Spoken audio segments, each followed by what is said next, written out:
Então, continuando, nós estávamos falando aí sobre a parte do grau de intensidade. Só para finalizar, então, o órgão atingido é importante, obviamente, se for um órgão vital, vai levar esse paciente a ter sinais e sintomas mais graves e suas funções afetadas.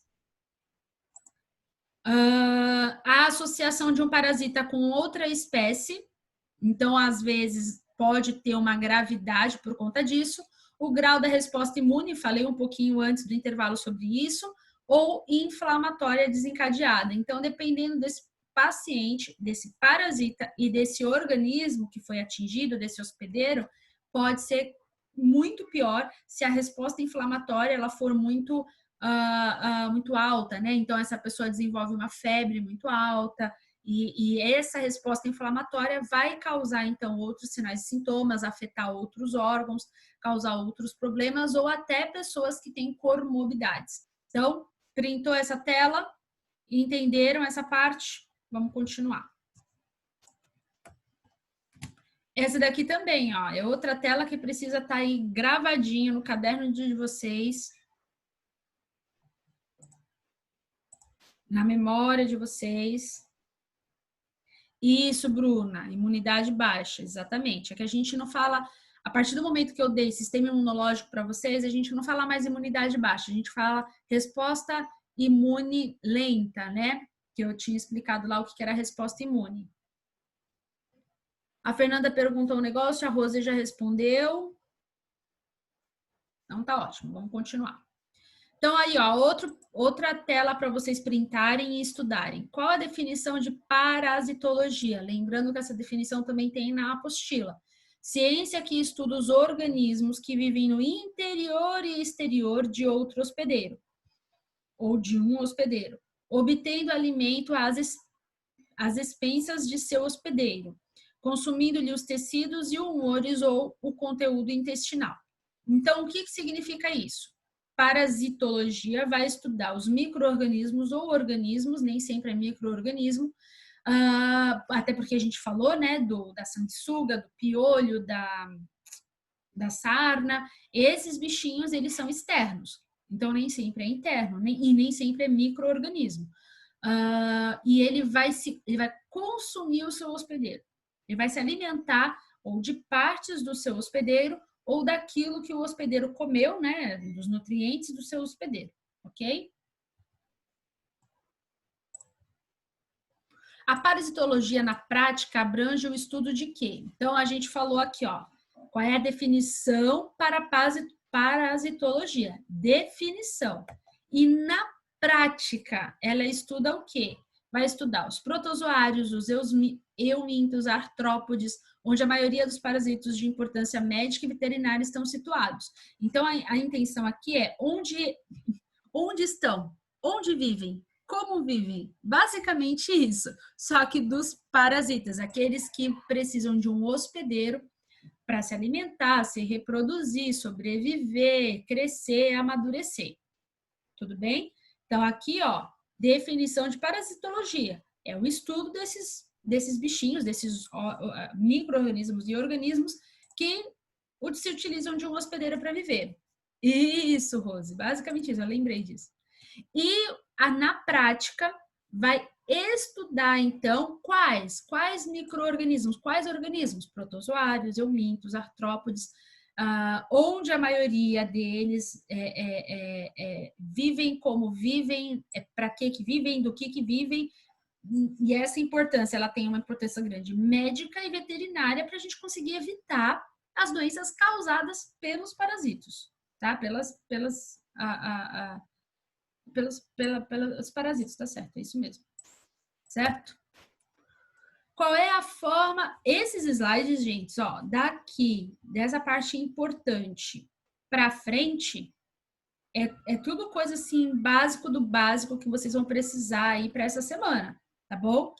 Então, printa, guarda, põe no caderno, põe no post-it, coloca no espelho e estuda. Então, as formas de transmissão dos parasitas: contato pessoal ou uso de objetos pessoais, através da água, de alimentos, mãos sem a devida higienização, poeira, através do solo contaminado por larvas, por hospedeiros intermediários.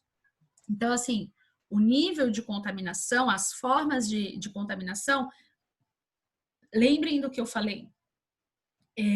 Saneamento básico, higiene, a forma como as pessoas vivem, onde comem, tudo isso é importante. Quando a gente falou de infectologia, eu também falei dessa parte de comer, e no vídeo que eu pedi para vocês assistirem de sistema imunológico, falava justamente sobre isso.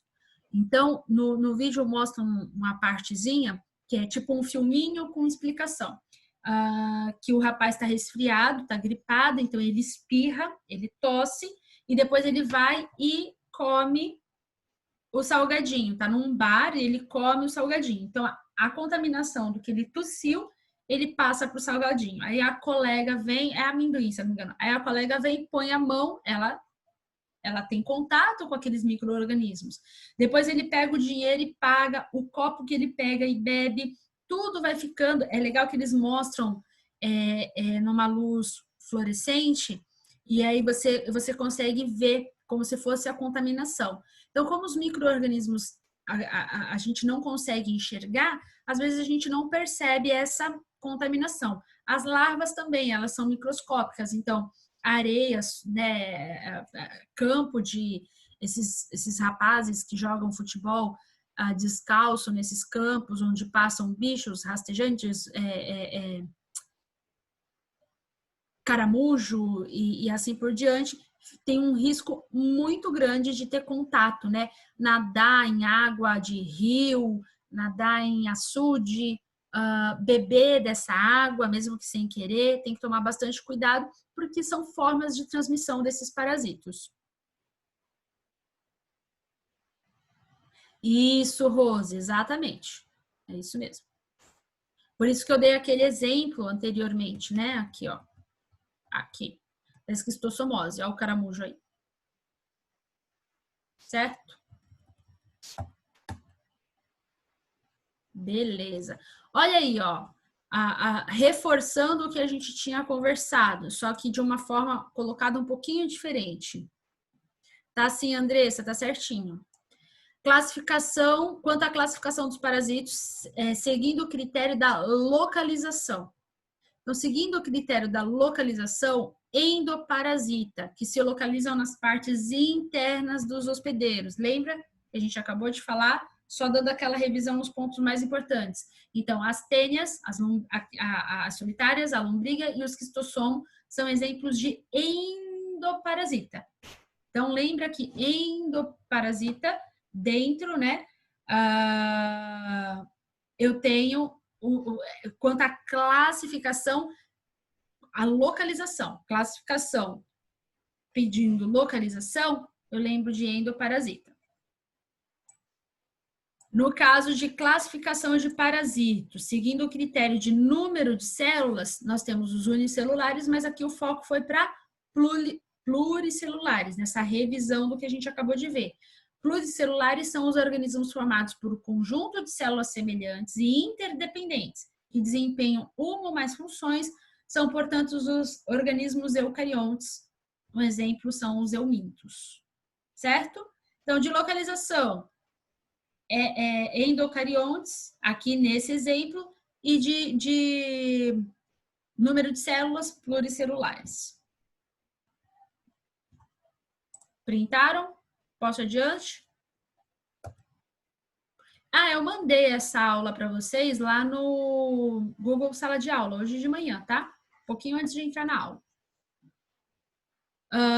Olha só, os ectoparasitas são os que se localizam nas partes externas dos hospedeiros. Qual é o exemplo de ectoparasita?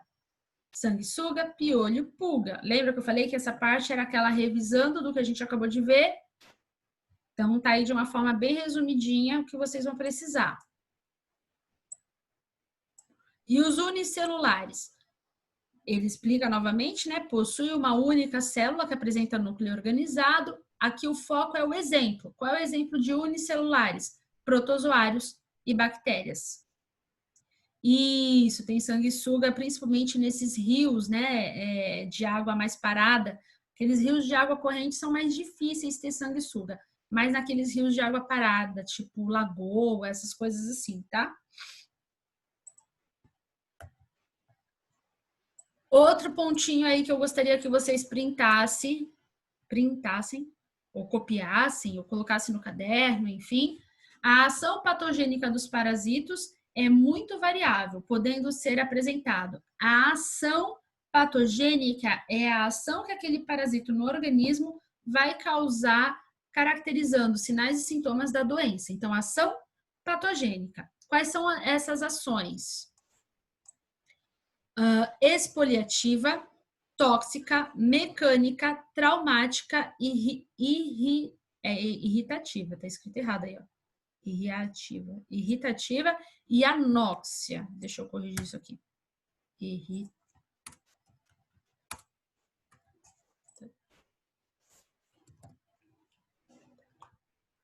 E anóxia. Tá? Então, essa daqui é a ação patogênica dos parasitos. Até aqui, alguma dúvida? Alguém quer perguntar alguma coisa da matéria?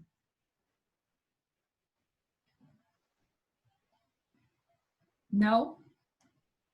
Eu vou seguir.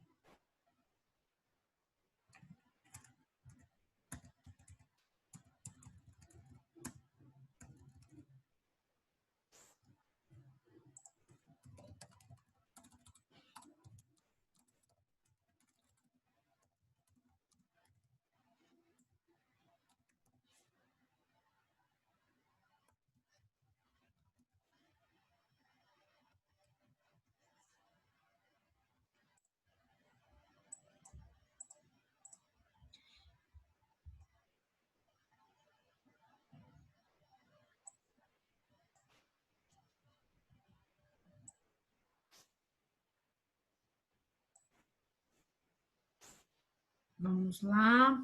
Deixa eu só localizar aqui a próxima parte da aula.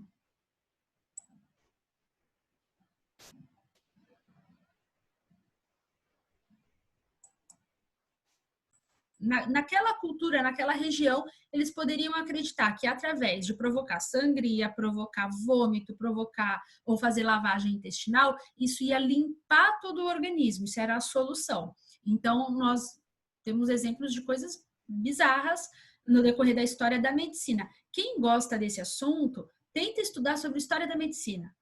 Vê alguns vídeos, ou ler livro, que seria até o mais indicado, a história da medicina. Medicina medieval, isso é muito, muito interessante. E eu não estou dizendo de algo tão distante, talvez de 200, 400 anos atrás, as pessoas realmente acreditavam nisso e provocavam esse tipo de situação para tentar a cura, uma vez que elas não conheciam infecções, ou não tinham acesso, ainda não existia cirurgia, anestesia, etc. Certo? A Andressa falou que na série Grey's Anatomy tem um episódio que usa sanguessuga para tratamento. Ok. No caso, para tratar edema. Bacana. Então, eu realmente ainda não consegui acompanhar a série, não sou muito boa para isso. Eu gosto de séries mais rápidas, né? Enfim, com um pouquinho mais de ação. Tem uma série bem bacana, quando fala dessas coisas antigas, que eu gosto mais até do que o Grey's. O Grey's é legal também, preciso parar para assistir. Mas é Outlander, né? Outlander.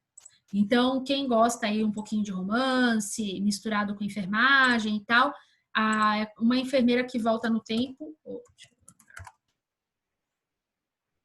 Se escreve assim aí para quem gosta de série, tá com tempo nessa quarentena. É uma enfermeira que termina a Segunda Grande Guerra Mundial e, por uma série de fatores, ela volta 200 anos atrás. E lá ela desenvolve o que ela conhecia como enfermeira, né?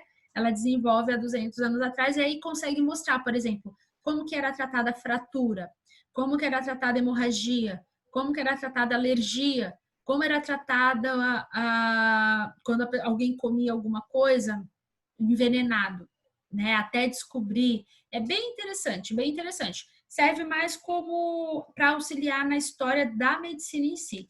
E aí depois, no decorrer da série, ela faz medicina, ela volta no tempo dela, faz medicina e volta para o passado de novo. E ela aplica muita coisa bem interessante. Fala da criação dos antibióticos, né, que eu citei na outra aula. Então, vale a pena aí, quem gosta de série, assistir, tá bom? Então, vamos lá. Mais alguma dúvida relacionada ao que a gente explicou aí naqueles outros slides? Posso continuar? Beleza. Falando de micro-organismos, então, por exemplo, quando eu falei de IST na outra aula gravada que eu mandei para vocês o link, eu falei de HIV, o AIDS. Então, o que a gente precisa saber? Vamos colocar aí, vamos ter alguns aspectos voltados da microbiologia para o HIV, no conhecimento do HIV. A AIDS é uma doença causada pelo vírus HIV, isso também eu expliquei lá naquela aula de infecções sexualmente transmissíveis. AIDS é a doença desenvolvida, HIV é o vírus, que ataca as células responsáveis pela defesa do organismo. Também falei isso na aula de sistema imunológico, deixando a pessoa mais vulnerável a doenças oportunistas. O que são doenças oportunistas? São aquelas doenças que se aproveitam do organismo sem defesa e aí elas atacam, elas se proliferam de uma forma mais intensa e mais agressiva do que seria numa pessoa que tem defesa. Então, ter HIV é diferente de ter AIDS.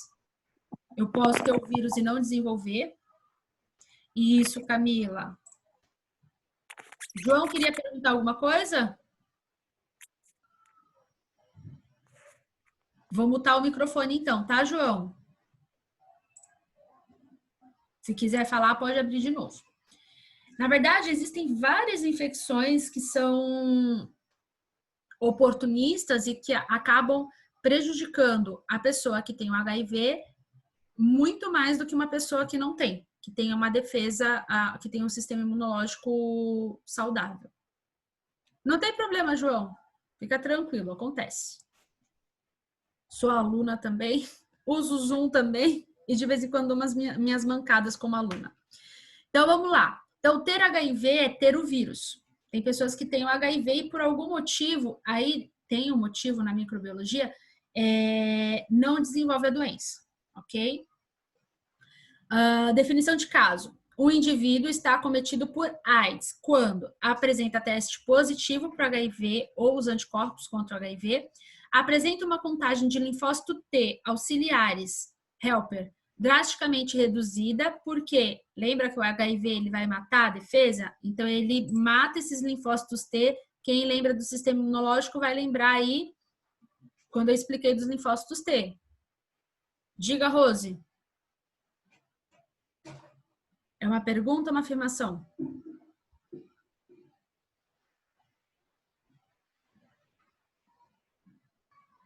Sim. Sim, Rose. Sim. Vou ver se eu consigo chegar lá, tá bom? Mas sim, é isso mesmo. Transmite. Quem tem o vírus, transmite. Isso é ponto pacífico. Quem tem o vírus, transmite. Apresenta pelo menos uma de várias infecções oportunistas ou cânceres atípicos. Então, a pessoa que tem o HIV e desenvolve a AIDS, ele precisa apresentar aí esses 3 pontinhos.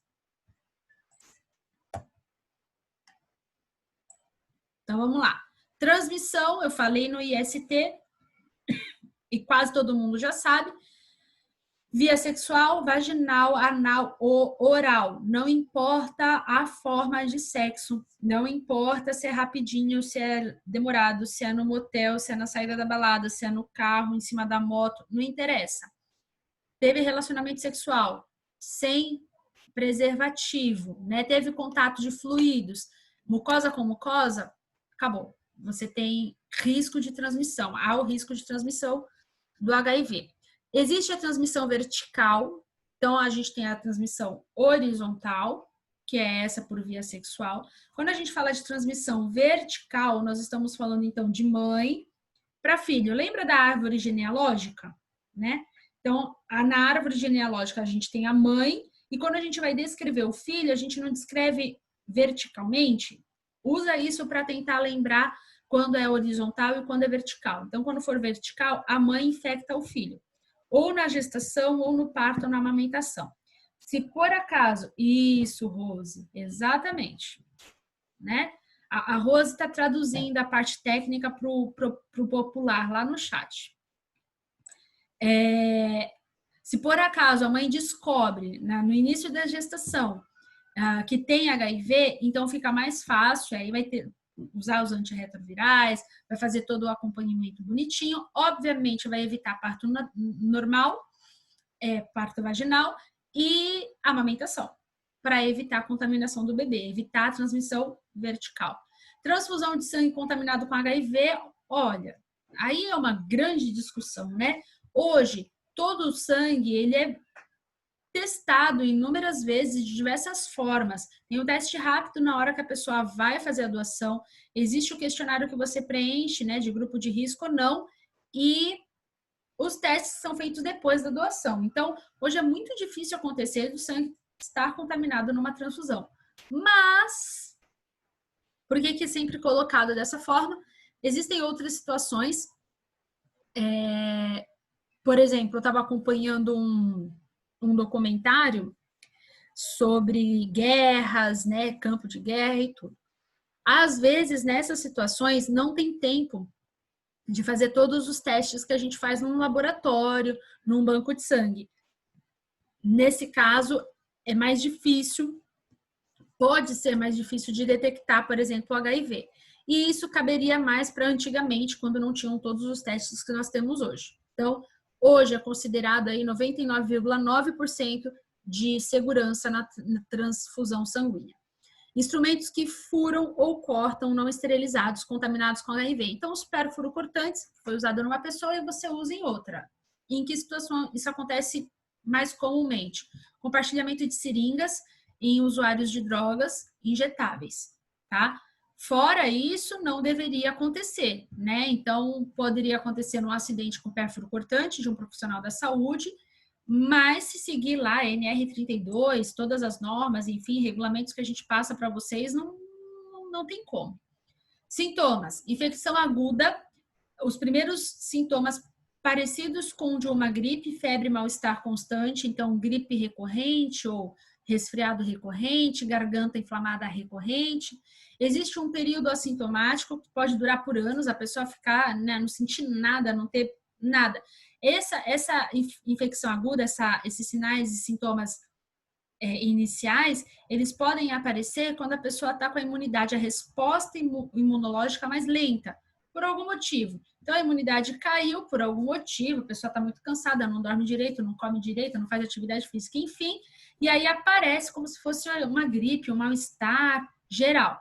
E depois some, às vezes a resposta imunológica, né, por algum motivo vem mais rápido, ativa por algum motivo, e aí a pessoa fica nessa fase assintomática, sem sintomas. Pode levar anos. Sim, Rose, sim. Exatamente. Tem pessoas que ficam muitos anos, às vezes descobre em algum teste de rotina, em alguma coisa, às vezes, que a pessoa vai fazer, nem era para aquilo, e aí quando vai ver, realmente está contaminada. Fase sintomática inicial, aí, depois de um certo período, o HIV, o vírus, ele pode afetar vários órgãos e vários sistemas. Então, o principal que ele faz é matar, comprometer o sistema imunológico. Mas ele também afeta outros órgãos. Então, ele pode afetar, por exemplo, cérebro, coluna. Então, algumas pessoas, quando internam, com algumas dores agudas, às vezes crônicas, sem explicação nenhuma. A gente faz todos os exames. Exame de sangue normal, né? Hemograma, PCR, exame de fezes, exame de urina, colhe líquor, enfim, escarro, faz uma série de exames e não acha nada. Às vezes o PCR dá alterado, né? O PCR ele vai indicar a infecção, ele dá alterado, mas você não consegue achar nada relacionado à bactéria ou algum vírus mais comum, o que o médico faz? Vamos investigar HIV, sorologias, né? Então, hepatite C, vai investigar sífilis, que também afeta órgãos vitais, vai investigar HIV. Porque às vezes, por algum motivo, o vírus se alojou lá na coluna, causou um abscesso e quando vai investigar mesmo é HIV.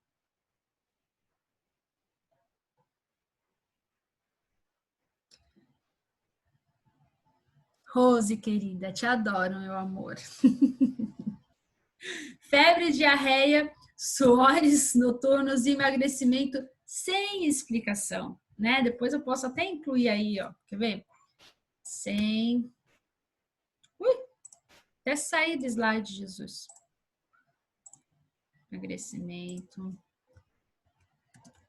sem causa. O que seria emagrecimento sem causa, sem explicação? Ele não foi provocado esse emagrecimento, né? Então a pessoa não fez dieta, não fez atividade física, não fez nada. E do nada ela começa a emagrecer, emagrecer, emagrecer, emagrecer, emagrecer, né? Uma perda de peso sem... Certo?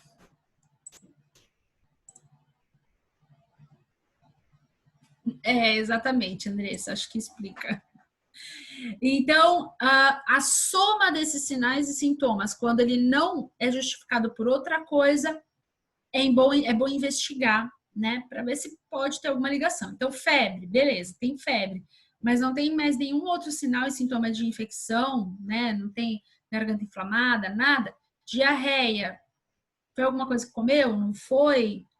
Por que tá tendo essa diarreia? Mas isso é recorrente, tá? Não é 2 dias, passou e não sente mais nada. Recorrente. Suores noturnos, acorda, então a febre tá ligada aí com essa sudorese noturna, mas, né, lembrem que tudo isso é uma reação do organismo, uma reação do sistema imunológico. E emagrecimento, não fez dieta, continua uma vida do mesmo jeito que a pessoa vivia e começa a emagrecer, ok? No estágio avançado, aparecimento de doenças oportunistas, como a tuberculose, hepatites virais, pneumonia, toxoplasmose e alguns tipos de cânceres. Alteração dessas células.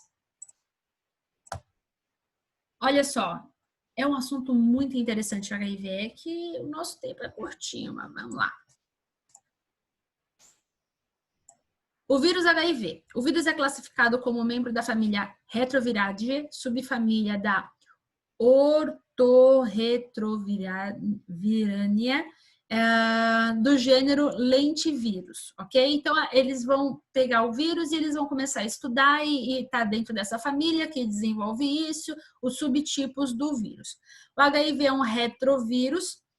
Esses vírus compartilham algumas propriedades comuns. Então, os tipos de retrovírus. Período de incubação prolongado antes do surgimento dos sintomas da doença, a gente acabou de falar isso.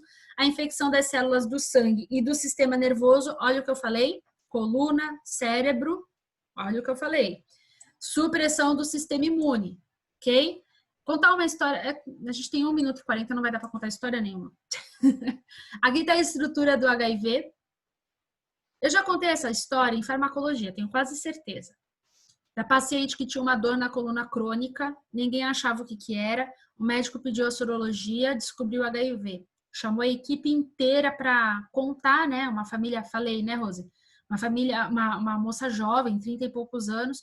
E aí, no dia que ele mobilizou assistente social, psicólogo, todo mundo, o marido chamou e falou: ela tem HIV há 7 anos e desde que nosso filho nasceu não trata. Tratou, né, só ali no período de gestação, nasceu, acabou, ela largou o tratamento. E aí, obviamente, ela estava com um abscesso na coluna, não chegava nem a ser um abscesso, né? Ela estava com um comprometimento no sistema nervoso central e afetou a coluna, causava dor,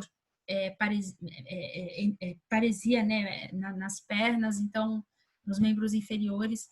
Então, resumindo, pode demorar anos, e mesmo a pessoa sabendo, né, que deveria fazer o tratamento. Eu não vou conseguir falar do tropismo viral, é bem bacana, e aí conseguiria explicar por que algumas pessoas, ao mecanismo do vírus. Algumas pessoas têm o HIV e não desenvolvem a doença. Precisa de uma proteína. Essa proteína se liga à célula do corpo da pessoa e desenvolve a doença. Algumas pessoas, por algum motivo, não têm essa proteína e ela tem o vírus, transmite o vírus, mas ela não desenvolve a doença. É muito bacana se vocês puderem depois estudar um pouquinho sobre isso e numa próxima oportunidade a gente falar mais sobre isso, tá bom? Mas o principal, gente, foi o que eu dei uma